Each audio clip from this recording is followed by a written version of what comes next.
Well, hey there. Welcome back to the Functional Nutrition Podcast. Today, I'm interviewing Jodi Cohen. She's a friend of mine. She's a best-selling author, award-winning journalist, and founder of Vibrant Blue Oils, where she's combined her training in nutritional therapy and aromatherapy to create unique proprietary blends of organic and wild-crafted essential oils. And she helps her clients heal from brain-related challenges, including anxiety, insomnia, and autoimmunity. She's got a great new book out called Essential Oils to Boost the Brain and Heal the Body. Really, really great book, guys, that I highly recommend. And I'm going to interview her here all about this book. So you guys are going to learn so much. You're going to get so much value out of this podcast. We're going to talk about best essential oils and strategies, simple things you could be doing, different spots on your body that you can be touching and, in a sense, kind of manipulating in order to help calm your emotions and in order to help improve your focus and also to improve brain detoxification and reduce inflammation in the brain. So this is super key. We're going to talk about the sympathetic nervous system, parasympathetic nervous system. I think you guys are going to get a lot out of it. And if you enjoy these podcasts, please take a moment and leave us a 5-star review. Your reviews help us reach more people and influence more lives. And if you haven't subscribed yet, please do. That way you get notified whenever we put up a new podcast, so you never miss one of these important information sessions. So thanks so much for doing that. And let's go into the podcast. Well, hey, Jodi, welcome to the podcast. Oh, hey, thanks for having me. Absolutely. Well, I was looking through your new book, The Essential Oils to Boost the Brain and Heal the Body. Really powerful book, guys. I highly recommend it. And we'll have a link in the show notes. And we're going to talk about it today. And so let's start with essential oils. Like what's your story? How did you get involved with essential oils and what are they and how can they help people? Yeah, essential oils are the concentrated essences of plants. So think of farm to table. They pick them literally right when they're fresh in bloom, and then they steam distill them, which means they put them in basically a big boiling pot. And the steam rises and the oil separates from the water, and that is essential oils. So they're really concentrated plants, and plants have been used throughout history as our medicine. White willow bark is now aspirin. Yeah. Valerian root is now Valium. All of us who consume plants and get the secondary metabolites, the flavonoids, know that they help with our digestion and our gut microbiome and our detoxification. So it's just another way if your digestion is challenged, and we can talk about this a lot, but anything you put on your skin gets into your bloodstream, varying amounts of time, but as quickly as 20 minutes. And so oils can actually get through the skin. And if you apply them on strategic reflex points, they can have a systemic effect. Yeah, I've heard essential oils being described as the blood of the plant. Yep. So, we know we've obviously got blood that's carrying nutrients and oxygen to different cells of the body. And so, plants, in a sense, they're avascular, but actually they have specific oils that are carrying out important functions within them. And basically what we're doing is concentrating those oils. And, that's where the magic is in the plant. Well, and also, we're pretty biofamiliar. Like, we're all on this planet together and we complement each other. And it's just another way to, use oils to kind of support your own balance and health. Yeah, for sure. And there's many different ways to use essential oils. And so in your book, you talk a lot about the olfactory nerve, right? And how that can impact the brain. So, most people are familiar with at least the concept of aromatherapy. And I'd like to go into that. Of course, you just mentioned putting them on your body as well. And, in some cases, some people will actually add them into foods as well. And so there are different ways of taking them in. But let's start by talking about aromatherapy and how that can impact us. Yeah, what most people don't realize is that your sense of smell keeps you safe. It allows you to smell food and water. It allowed you to smell predators or fire. And so it actually has a more direct access into a part of the brain called the amygdala, which is really kind of the pentagon of the brain, like the top security clearance center. All of your other senses are routed through the thalamus first. So smell, when you inhale things, not only are the nasal passageways, the epithelium, the skin there is thinner, which means that the molecules can get into the capillaries and the blood faster, but it travels through the cribriform plate directly into the brain. And because the molecules are really small and fat soluble, they can pass through the blood-brain barrier, which is really, the brain protective system. Yeah, powerful. So basically it gets right into the system where our body now is, making interpretations about the environment and adaptations to the environment based on that sensation. And Exactly. so it's a powerful influencer on our brain. And this is important because in our society, really just in general, we're typically going to either be in fight or flight. Most people have heard of that term, or we're going to be in a parasympathetic state, which is characterized by rest, digestion, and reproduction. And for many people, they are hardwired in this fight or flight response. And that's good in a short term, survival state. Like if we're exercising, we get in that fight or flight, we're sweating, our heart's beating fast, our lungs, we're breathing quickly. However, we don't want to be doing that when we're, sitting at our desk working, or when we're, having a casual conversation with somebody. We want to be in that parasympathetic dominance.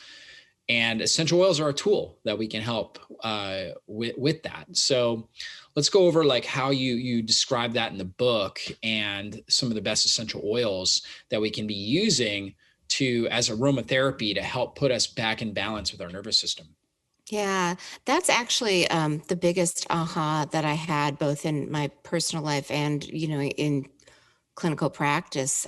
Um, so your autonomic nervous system is the operating system for your body. It controls all of your automatic functions, your breathing, your heart rate, your digestion, your detoxification, ability to anti-inflame, immune support. As you mentioned, it really has two speeds. Think of it on gear shifting a bike, right? The I'm in danger sympathetic branch that kind of mobilizes all of the energy to fight or flight. Blood is routed away from the organs of digestion and detoxification to the arms and legs. And as you mentioned, it's designed to be short term.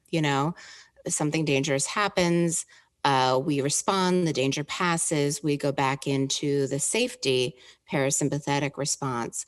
Sadly, anticipatory stress, thought driven stress, can keep us locked into that sympathetic response. So when we're worrying about our finances, our relationships, our health, anything, the same chemicals are being released in the body.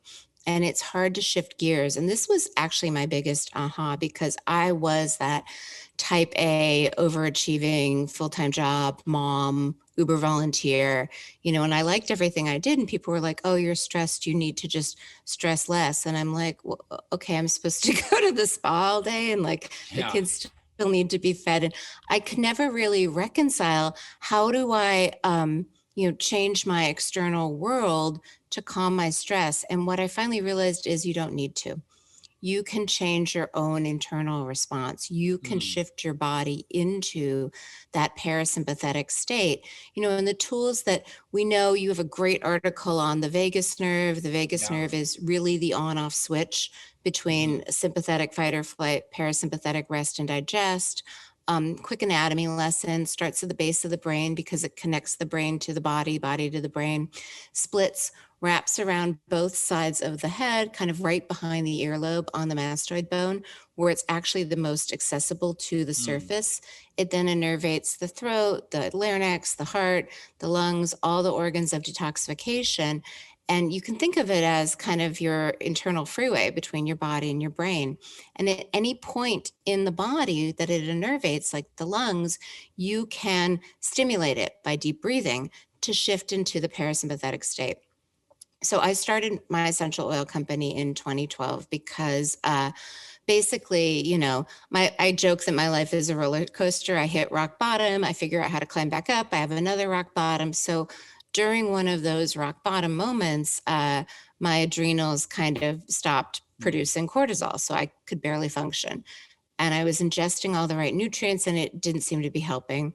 So an observant friend said, when you're high cortisol for so long, that means you're high inflammation. And when your gut is really inflamed, it's hard to, assimilate and absorb nutrients that way. Try oils. They're topical, they get through your skin. And I was like, well, that makes sense, and it can't hurt. Why not? So my aha moment was I was testing them, and just through my testing, I got too many oils. I got 5. And then I thought, wait, I guess I can combine them. So I just made something up on the spot, and it helped. And then after I kind of regained my my energy, both physical and mental, I started to reverse engineer why did that work? And it made a lot of sense that blends, can kind of support your energy, your drainage, all of these things. But one of the biggest ahas, this was in 2012. And there was research that came out right then about a New York neuroscientist named Kevin Tracy, who was experimenting with surgical implants, pacemaker-like devices, kind of right behind the earlobe on the mastoid bone to stimulate the vagus nerve. And for some reason, I was thinking, oh, parasympathetic calm. I was playing with all these like calming oils, like lavender, chamomile.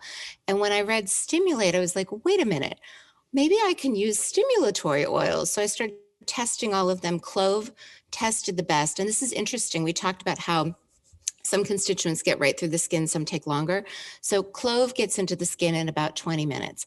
Lime has the smallest molecules. That gets in faster. So I started realizing you can use a stimulatory oil that kind of gets in really quickly, almost like an acupuncture needle, to stimulate that reflex point, and then that turns on the parasympathetic nervous system. And that was a big aha for me, because if you read the research on topical application, they kind of diminish it. They say like, oh yeah, it's like, a sports cream, an anti-inflammatory cream. Your elbow hurts, you put it on your elbow. It helps your elbow, but it's not helping the entire body, right? And that's true, except when you put it on reflex points. And then it has systemic effect. It's one of those like small pivots with a big impact. And so that's what I was really excited to share in this book, because I don't see a lot of people talking about that. Yeah, I mean, that's really interesting. I didn't even know, about that, like how lime has the smallest molecules, right? So it penetrates faster. So that's really, really fascinating. And so, yeah, so we talked about obviously being able to put it on the skin, and also obviously smelling it. Now, it's controversial. Some people will say that, essential oils, many of them are very good to, be able to add into foods or even into water. And other people will say, you're not supposed to do that. So what are your thoughts on that? I kind of think it's a personal preference thing. In my Yeah. experience, I was that busy mom with 2 kids, so I was Mhm. always about efficiency. In my opinion, the most efficient way to get oils into your system is literally direct inhalation. Right. Open the bottle and smell it. The Yeah. second most efficient way is to put it on the, reflex point. And then ingestion, the jury's out to me. People do it and they love it. I'm not going to take that away from them. It's like, Yeah. when people come to see me, we know coffee is metza. I'm Mhm. never going to take away their cup of coffee, you know? Yeah. So I think in moderation, it's not Yeah. going to hurt you, Mhm. and there's a lot of research, certain oils like oregano and thyme can actually be really beneficial for biofilms, but they Mhm. can also, they're so powerful that they can kill the good stuff. So with something like that, I say work with a practitioner that knows what they're doing. Yeah. But I'm not going to yuck anyone's yum. If Yeah. they love it, keep doing it. And if it's not working as well as you would like it to, try just smelling, topically applying. I've got a lot of really specific strategies that I know work. Yeah. And in your book, you've got this really cool chart that shows reflexology patterns on the Yeah. foot. Yeah. And, you also have one. So there's areas in our foot, for example, for folks that aren't familiar with this, that correlate with specific organs of the body. So you can actually Yes. massage in those areas and affect those organs. And then also on the ear, There's you've got a cool chart about the ear as well. Yeah, and that was Yep. really, especially, the chemical sensitivity folks that smells set them off, or maybe they Yeah. like smell, but their spouse doesn't. That was a really big aha moment, because, oh, you can put it on the bottom of your foot, you can put a sock on your foot, your partner doesn't need to smell it, and it has the same impact. Yeah, so that's really cool. And then you can also obviously massage into specific areas. So if you're having kidney issues, right, you can really, really focus in on that area. And then you can use like specific blends that are good for the kidneys, right? Or the liver or Exactly, whatever it is. exactly. When it's, it's nice because people think, I mean, I mean, you know this, if someone says, oh, I want to lose weight, I'm thinking either I'm going to diet or exercise. And I'm like, why don't you do both? Like the more positive changes that you make and Right. you can layer on. So yeah, you can just use anything you have on in the house, like on your specific reflex point, or you can use a blend that's kind of been customized to help that organ on that organ point. You know, it's just additive and cumulative options. And what's nice, especially for kids, like I used to joke, you know, I had all those books on sneaking vegetables into their food. I probably tried 25 different ways to make kale. I finally found one that Mm. they liked, but you know, they wouldn't eat my kale, but they never complained when I'd rub oils on their feet. Yeah, yeah, exactly. Because it feels good, right? So it's a Yeah. great approach. And then also on the ear, I was interested to see that. I was familiar with the reflexology patterns on the foot and in the hand, but I wasn't as familiar with that chart you had with the ear, right? And Yeah. how there's like a correlation between all these different emotions and different spots on the ear that you can target. Yeah, it's really interesting. If you actually look at the origin of reflex points, the idea is that the body has a blueprint. You know how when we do puzzles, we all do kind of the outside first, because then Yeah. it guides us. That you know, our blueprint, our outside points, you know, the in the ear is everything that emulates the body. That there are certain points that are kind of developing before the organs as a blueprint, and even after the body is complete, those points have access to supporting the body. So yeah, the ear is great for any emotions. Like even you don't even need oils. Like they do this in my yoga class, you Mm, know, just kind of a quick ear mm, massage up and down. And on those days that have felt harder, that always helps. mm. Yeah, that's so interesting. Yeah, and there's not like specific research studies on that, but it's a practice that's been around for thousands of years. People have been doing this for thousands of years. And, this used to be the way. This used to be like a form of ancient medicine, like people used to do body work on each other and and they would see hundreds and hundreds of different people, and they were basically charting how people would progress and how their improvements in their health cases, correlating them to specific body parts that they were targeting. And so in a sense, this is ancient medicine right here. This is a form of ancient healthcare that has thousands of different case studies, right? So it's something good that we can practice. And the cool thing is it doesn't cost anything, right? So it's simple and easy. Yeah. And it's something you can do at any time. If you feel stressed in your car, you can, it might be hard to take your shoe off, right? Or something like that, but you can massage your hand, you can grab hold of one of your ears, right? And start to target some different points. And so Yeah. I think it's really great, real practical. Thank you. Yeah, it's like tapping. You know, one of my kids is Yes. anxious, and so I taught them like how to tap below the table. And Yeah. I've taught them that kind of, no one will notice if they're rubbing their ear. Yeah, I think that's so important in our society. It honestly should be taught in elementary school, right? Strategies people can take to help calm themselves down, calm anxiety, irritability. I mean, we would have a lot less, challenges in our society if we had these natural coping mechanisms, right? And and just like you said, stacking them. So where we're doing a little bit of body work, whether you're doing like an ear massage, breathing, things like that, and then adding in something like oils, just to really stack it and take it to the next level. Just so powerful. Yeah, and that's actually really my underlying mission and purpose is this idea that when you can kind of get yourself in that parasympathetic safety state, the world looks different, Yeah, you for know? sure. Like you're able to kind of access your creativity and your higher thinking skills, and a lot of times problems that might seem black and white, you realize, oh, there I have lots of options, and maybe I need more information, and it changes the game, and it almost kind of puts the control back in your hand. Yeah, for sure. It's kind of like the 30,000 foot view, when you're, head to head with a challenge in your life, it can seem daunting, but when you kind of rise above that and look down at your life and you start to see all the things around and your challenge, you see it from a different lens, and it gives you great perspective, helps calm you. and helps you make better decisions. So yeah. Exactly. Every night before I go to bed, I read to bed, go to bed. We talked about that, but I also do this thing where I kind of look at my day backwards, because if you go Yeah. backwards, like the really good things pop out and the really like, ooh, cringe moments pop out.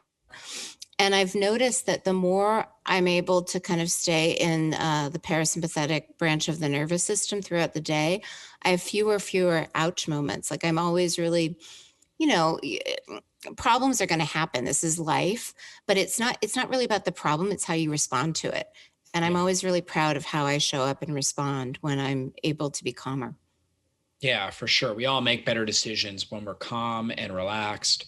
So, having techniques and strategies to help get you in that state is one of the most priceless things, one of the most valuable things you could really do for your life, because it's going to set you up for better decisions all along the way. And we can all think back to decisions that we regret, decisions that were rushed, that were made out of emotion rather than logic. And, and if we can make less of those, we'll probably be Yeah. happier. So, yeah. And can I share, there's one, so parasympathetic is one tool, but the other tool, we've talked about this before, but just the idea of smelling something through your left nostril, Yeah.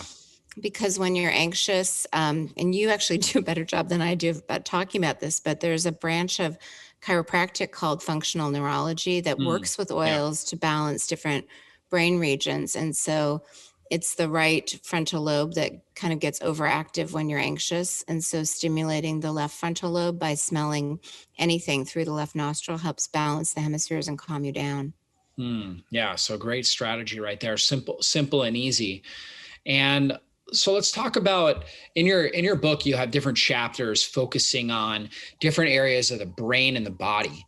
Yeah. And one of them is on brain detoxification and the lymphatic system. And this is a really interesting topic. I love, just talking about some new discoveries, because the lymphatic system it's a really relatively new discovery, of the system of the 2012. brain. Yeah. Yeah. So let's talk about that. Yeah. So basically, we know that your body's always detoxifying, but your brain, when you're awake, needs to do its job. So it's not really like it can clean house during waking hours. So when you sleep, it's actually been shown to kind of shrink up so that your glial cells, glymph, and your lymphatic cells can team up, and it's literally like a car wash. They go through and kind of clean the metabolic waste. If there's any environmental toxins, that gets cleaned out as well. So it's really critical that you're sleeping.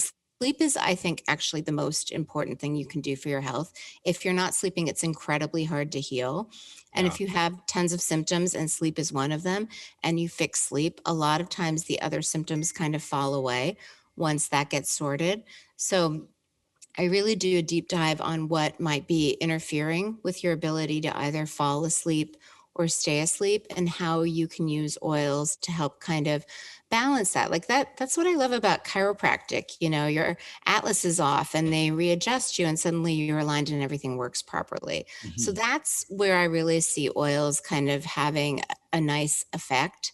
They can help your body kind of return to factory settings so that everything works properly. Yeah, for sure. I think, one of the classifications of herbs that I really love to talk about is adaptogens, because adaptogens are kind of like thermoregulators, where, it's like we have a temperature setting in our house. And so if it's cold outside, the heat's going to kick on to get us to the right temperature. If it's hot outside, the air is going to turn on to get us to that, 70 degrees or wherever we want it. And so, we can utilize herbs to help with that as well, and essential oils as well. So if we're feeling anxious, certain essential oils, they're going to help calm us, but those same essential oils aren't going to overcome you. Like if you are already, if you're feeling fatigued and you smell lavender, it's not like, you're all of a sudden going to fall over and take a nap, if you want to take a nap, it will help. But these types of things can actually help bring up your energy as well, and help you be able to focus and concentrate. And some are a little bit better in certain categories than others, right? So, but the cool thing is they're adaptogens. They're going to help bring you, back to that set point of balance. Yeah, and people get very, there's certain definitions that people get persnickety about. But basically, what I love about oils, especially for cortisol, anyone who's ever done kind of the 24-hour saliva test, cortisol is not flatlined. It's supposed to be high in the morning and lower at night. And Yeah. sometimes those patterns get inverted and messed up. And what's great about oils, if you're trying to take a remedy, there are some remedies that help give you more cortisol and other remedies that help lower the cortisol. And it's a bit of a guessing game, like when do I Yeah. need what? But you're never going to go wrong with oils. They help kind of just level you out, balance you, meet you where you're at, which is really, homeostasis. They're Yeah. basically helping us return to balance. And that's an interesting thing actually with the research, because sometimes they'll test, like this idea that oils, monkey with the hormones. They're balancing the hormones. So if someone has low estrogen, yeah, they're going to bring the estrogen up. If someone's Hmm. estrogen's too high, they're going to bring it down. But if you happen to have an entire population that's low estrogen, you're going to say like, oh, it increases estrogen. Well, that's not really what it's doing. Right. You're kind of looking at the wrong numbers and, drawing the wrong conclusions. Yeah, that's a really good point. Now, you also have a chapter on improving focus. So, what are your top tips for somebody that's feeling distracted, ADHD, which is a growing condition, just not being able to focus and concentrate and get what they need done? Yeah, it's a combination of things. The first thing is kind of feeling grounded and centered, because if your energy is scattered all over the place, it's really hard to pay attention. So, what's interesting about, I did a whole article about kind of the plant part and how that correlates to how it works in the body. So, some of the plants with the deep roots in the earth, like vetiver or any of the, really tall trees, what that does for us if we put it on the bottom of our feet is it makes us feel more grounded and centered. And Hmm. how you might experience that is, when you're ADD, that joke of like, ooh, squirrel, ooh, tree, you can't focus on anything because you're focusing on everything. So the more you kind of feel connected and solid, that really helps. So there's a great blend that's been tested. It's vetiver, frankincense, cedar wood, and lavender that you can put Hmm. on the bottom of the feet. And so once they're kind of able to be here now, then the second thing is anything you can do to kind of get them focusing in on the forehead, the prefrontal cortex, which is really the focus executive decision branch. And Yeah. so that can be anything you smell. A lot of people, there's a lot of research around citrus blends. Some are more expensive than others. It's like wine, you can get a $300 bottle or a $12 bottle. Um, Yeah. and, bergamot and neroli are the ones that have a lot of research. I love orange. It's really affordable and smells great. Most kids love it. Yeah. Lemon's great too. It gets Sharpie off of anything. It's great for cleaning your house. Mhm. But just smelling. Yeah. There's a lot of research around peppermint and rosemary, which are a little hot, which means that, like, say you were to put it on your temple, which is another option, it Yeah. might make the skin a little red. It might make you Hmm. feel hot. So Yeah. you would want to make sure that you blend that with a carrier oil, another Hmm. oil. It could be something in your kitchen like olive oil or coconut oil, Yeah. just so it doesn't like turn it red or make it hot. Yeah. What's the typical dosage if you were going to dilute, if you're going to blend with like a carrier oil and you were going to take Yeah. just like a pure peppermint oil? It's a little bit of personal preference. It's like how much salt Yeah. do you put on your food? But a safe place to start is to start with, like take a tablespoon of a carrier oil and just do a Yeah. drop or two and just go up from there. It's kind Okay. of like salt. You can always add more Yeah. if you want to. True. Yeah. Start conservatively and then Yeah. gradually boost it up. Yeah. So some good tips there for focus. How about just mood and anxiety? Like if somebody's feeling Yeah. depressed, stressed out, anxious, what are some of Yeah. the best things? There's a ton of research that involves kind of the amygdala and the frontal cortex with anxiety and depression. And this idea, I talk about it, amygdala hijack. When the amygdala, kind of the fear center in your brain, is overstimulated, it gets in this vicious cycle loop where it's reacting to everything as if it's danger. The Mm. example I use Yeah. is you're taking a walk in the woods and you see something and you think it's a snake and you start to kind of panic. And then what's supposed to happen is there's a second check. Your prefrontal cortex looks in and says, oh, that's a stick. You're totally safe. You're good, and then you calm down, right? But if too much energy and, focus is on the amygdala, every stick becomes a snake. You're overreacting to everything all the time. And what's also interesting is there's a form of depression that's correlated with underactivity of the frontal cortex. So Mm, what I've found personally is the more you can move energy from the amygdala to the mm, prefrontal cortex, the more you get out of anxiety and out of depression. So a super easy way to do that is literally just to smell things, and mm. it's like a muscle. Like I used to do marathons, and the first time you do 10 miles, that feels hard. Then suddenly you're doing Yeah. 16, 10's a breeze, so you can literally train your brain, rewire your own brain to start sending more energy and blood flow to your forehead, your prefrontal cortex, which pulls you out of anxiety and depression. Yeah, that's so good. And you have a section in the book that says stop and smell the roses, right? Which is a common term people will use, right? When you're feeling anxious or depressed, and it's like stop and smell the roses, kind of this idea of stopping and just thinking about, what's positive in your life. People will use that connotation, but you literally can do that. Stop and smell the roses, right? Get something, that has a great fragrance and start smelling it. And that right there can help alleviate the stress, the anxiety, the depression, just that weight that you're feeling. Well, there's some good research behind that. Actually, my daughter was doing a school project and she had to find a Nobel laureate. And she found one that did olfactory research here in Seattle, where we live. And what she had done is literally kind of identified which of the olfactory receptors were correlated with predator odor and the fear response. And then she looked at what smell cancels that out, and it was rose. So Mm. there was actually research to support stop and smell the roses. Smelling rose can totally calm fear. If you put it over your heart, anyone who's suffered grief, it's literally like waves. It just kind of calms the waves and makes it more manageable. Yeah, that's so good.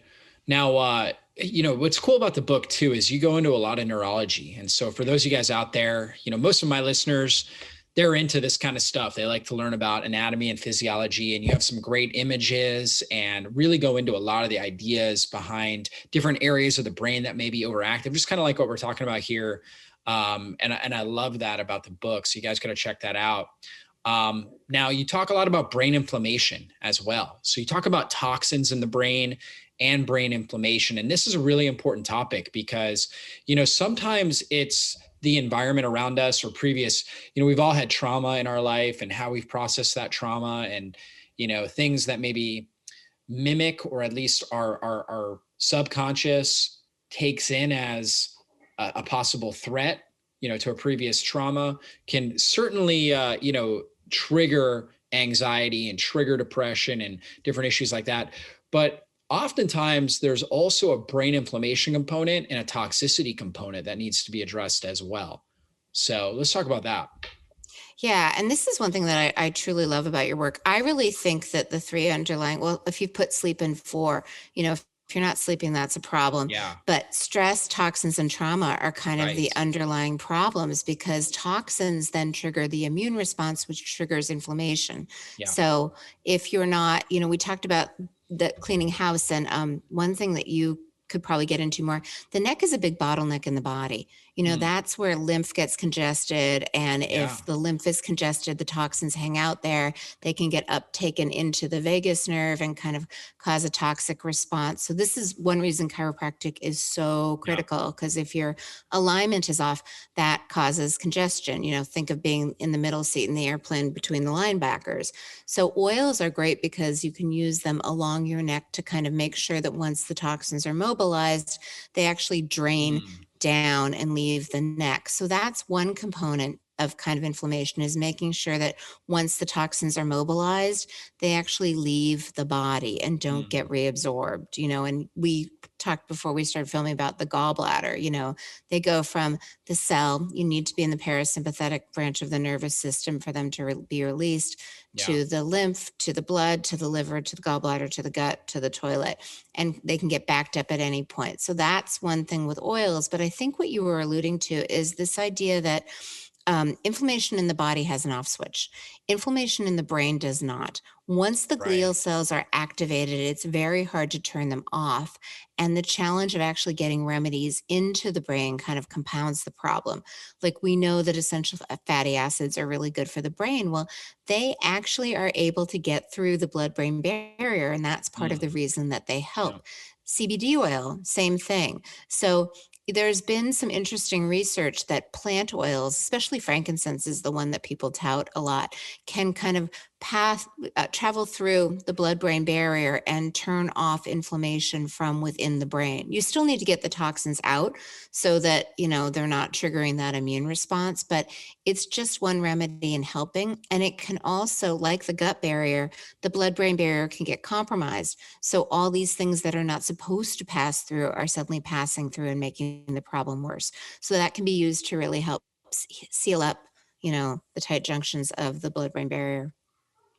Yeah, it's so important. We say in functional medicine, we say leaky gut equals leaky brain, right? Meaning that, if the gut lining is damaged, your blood brain barrier is going to be more permeable as well. And unfortunately, a lot of different toxins can seep in there and trigger up inflammation. And you're right, there are certain things that, are harder to get into that blood brain barrier if we're trying to, heal. And there are other things that have a good capacity to get in. So all that's really, really great. Now, how about, you also talk about liver, gallbladder health, right? And we had a discussion just before this, how important that is. So let's talk about some things people can do to help improve liver, gallbladder health. Yeah, and what people don't realize is that all of these drainage functions are really happening at night. You do a great job of talking about drainage. Most people do not. And Yeah. it's a little bit like they're putting people on juice cleanses and ooh, the toxins are dumping out, but it's like yelling fire in the movie theater without opening the exit doors. Like where are they going? They can't leave the body. It's like trying to get out of the parking lot after the big football game, you know so one of the really wonderful aspects of oils is, basically helping with fluid movement. Like that's one of their pieces of magic in the plants. So what does that mean? Fluid moves through the vascular system, the lymph, and it gets congested. So it's helping to open it so that Mm, there's more space. You're driving on the freeway, 3 of the lanes are under construction. If there's only one lane, it's going to go really slowly. And then you pass the construction, everything opens up and you can kind of get up to 60 miles an hour.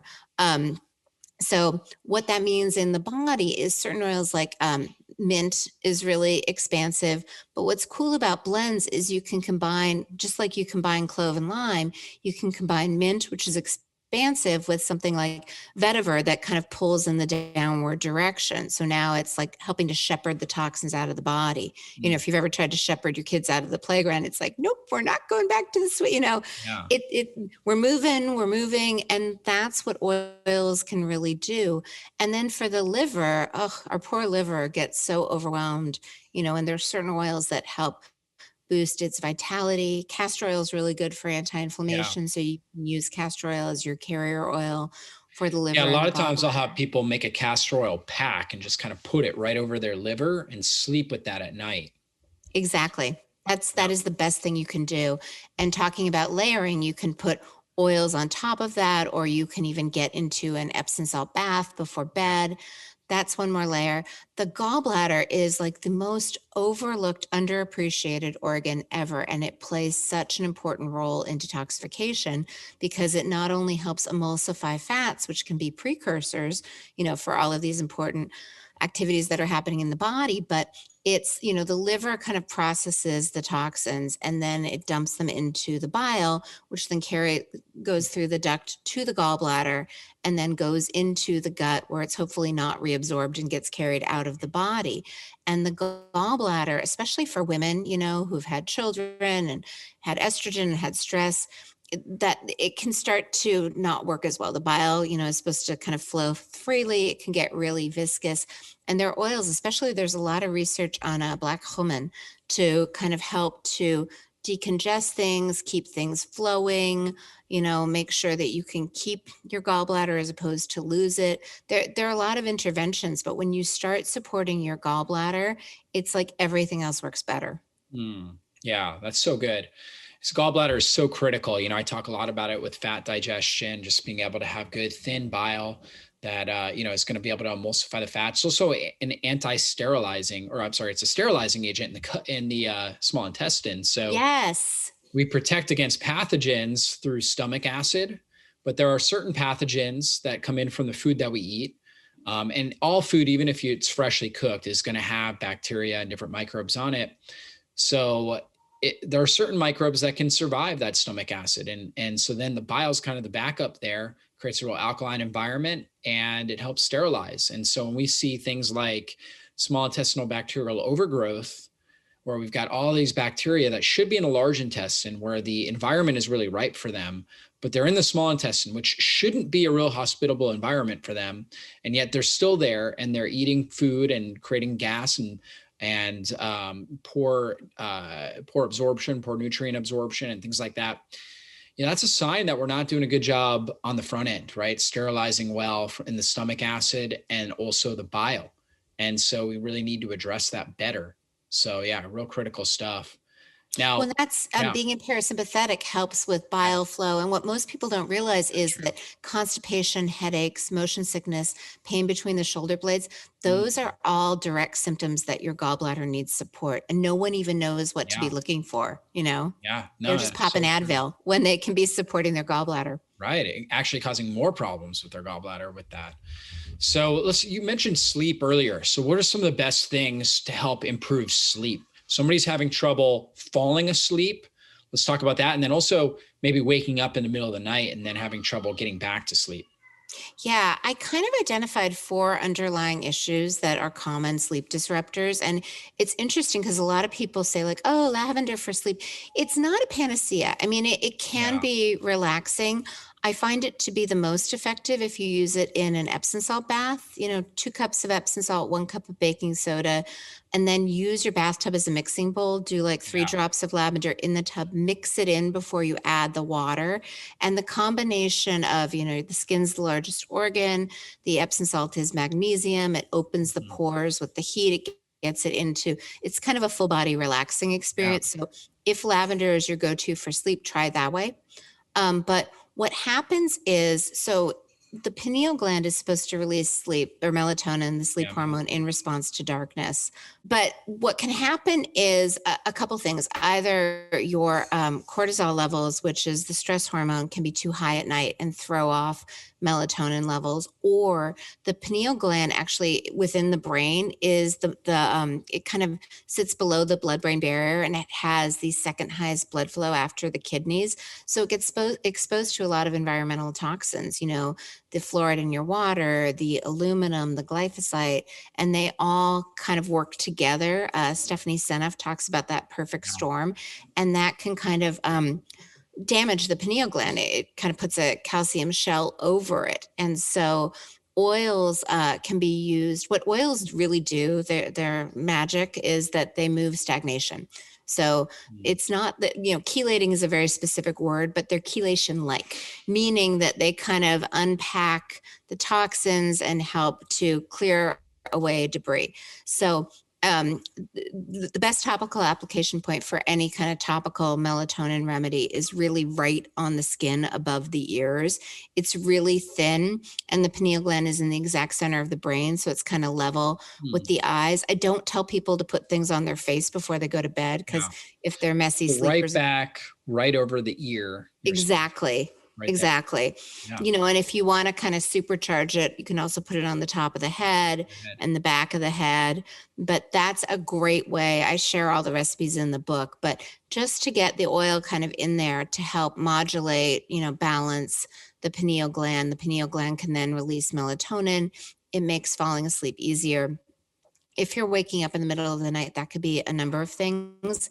If you're waking up around 1 a.m. and you're wide awake and could go clean your kitchen, that's often related to blood sugar. So your blood sugar dips too low, Your adrenal glands release emergency energy, either adrenaline or cortisol, and you are adrenalized because there's all this sugar in your blood. So anything you can do to help your pancreas release insulin, which then carries the sugar out of the blood and back into the cells, that will expedite your ability to fall back asleep. So rose geranium is the best one. You can leave it on your nightstand and smell it. You can put a drop on a cotton ball and put it in your pillow. You can rub it over your pancreas either before sleep or when you wake up in the middle of the night. If Mm. you're waking up at 3 a.m. and you're groggy and maybe you use the bathroom, that is liver gallbladder. That's when your liver and gallbladder are the most active. And so castor oil before bed, Yeah. helichrysum and white grapefruit are great for the liver. Black cumin and Roman chamomile are great for the gallbladder. Anything you can do to kind of give those organs extra energy so that binders before bed, away from supplements, it really just helps them work better so that they don't wake you up. Yeah, for sure. And you know what I've also found is that sometimes parasites as well become very active at night. Yeah. So usually a test I'll do is if somebody's waking up just continuously throughout the month, um, then it's usually a blood sugar issue, like you were talking about, or possibly liver gallbladder. And then if it's more active around the full moon, parasites become more active around the full moon, and they actually release serotonin. They actually, your body releases less melatonin around the full moon, and then the serotonin that your body's producing actually activates more of the parasite activity. So they come alive more during that full moon period. So if you're just noticing it like during that period of the month, then could be a parasite issue too. So interesting. What do you like for parasites? Do you do mimosa pudica or? Yeah, exactly. So mimosa pudica is good. Herbal blends with like clove and neem tend to work really good. Black walnut, um, what else? Sweet wormwood, all those types of herbs can work really, really good. Garlic. So, yeah, they can work good. And sometimes you need to rotate them depending on, what somebody's dealing with there. Yeah. Now, what's interesting is you've mentioned a lot of different essential oil blends, and you've actually put together a lot of customized blends with your vibrant blue oils. What are the different types of oil? Like, what are the different blends that you have in your collection there with vibrant blue oils? Because I know you've kind of labeled them based on obviously specific goals, like parasympathetic, liver blend, stuff like Yeah. that. So a lot of companies, they just have the straight oil, like like peppermint, Yeah. your straight oils, whereas you've created these blends and labeled them specifically to major regions of the body, which I think is really helpful for the customer. Yeah. I kind of tripped into oils by accident and realized how well they worked and started with blends. And then when I went back and looked at what other people were doing, I realized, oh, they're just selling peppermint and lavender. And I don't believe in reinventing the wheel. If someone's doing something great, like let them keep doing it. But I realized no one was kind of blending that way. And the way they were telling people to blend made it feel really complicated and overwhelming. So Wow. in the book, there are a lot of people that are great with oils. They have tons of oils. I give all the recipes. If you're already comfortable with blending, fantastic. Here are new recipes you can play with. If that's, a lot of the people that find me are chronically ill and they've wasted a lot or spent a lot of money, time, and energy on things and kind of don't want to do it wrong. So I've done it Yeah. for them. And what I've really tried to do is, uh, give very specific formulations that help balance different organ systems and very specific application points to make sure that they kind of get right to the organ system. So that's, I have body blends that are like adrenal, liver, gallbladder, pancreas.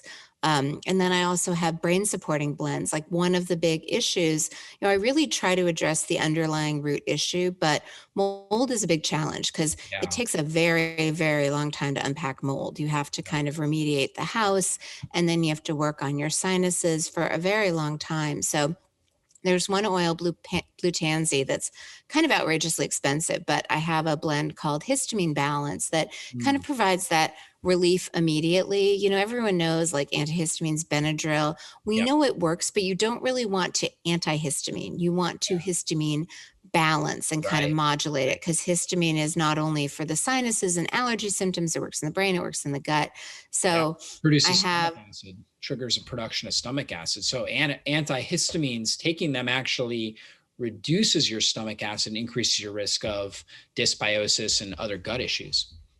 exactly.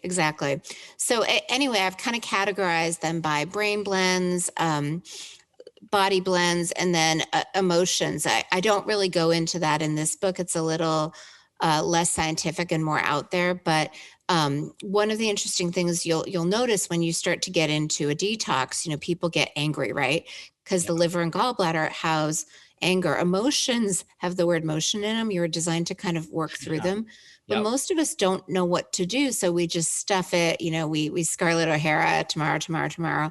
But oils are kind of a nice way, especially you can kind of breathe in the oil and breathe out the emotion. They just help you, it's like sometimes with your kids, you're doing things, they don't know you're helping them and doing things, but they don't need to know it's beneficial. Oils can really kind of help you process and let go Mm. of a lot of the emotional garbage. So I have a line for that, and then just symptom support. If you're if it's that time of the month and you're having cramps and things like that, I have a PMS blend. Right. If you're an athlete and you hurt your elbow, I've got a really good nerve repair blend. My kids use that every week, Yeah. that kind of stuff. So I tried to make it really user friendly and accessible. Yeah, I think it's so helpful what you've done there. And these are the essential oils that I use. I get a lot of questions from people. What essential oils do I use? I've tried a lot of different brands, and there are good brands out there, but I really like Jodi's. She's done a great job putting these together. And I would definitely recommend guys checking out her book. If you want to learn more about your brain, how your brain works, what's driving different emotions, different regions of the organs. I think if you like the content you get on my website, you'll love her book because she goes in a lot of detail. She's got a lot of great infographics.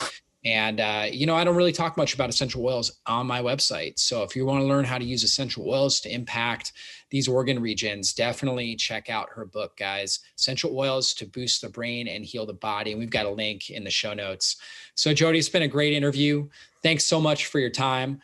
And guys, we'll see you on a future podcast. Be blessed, everybody.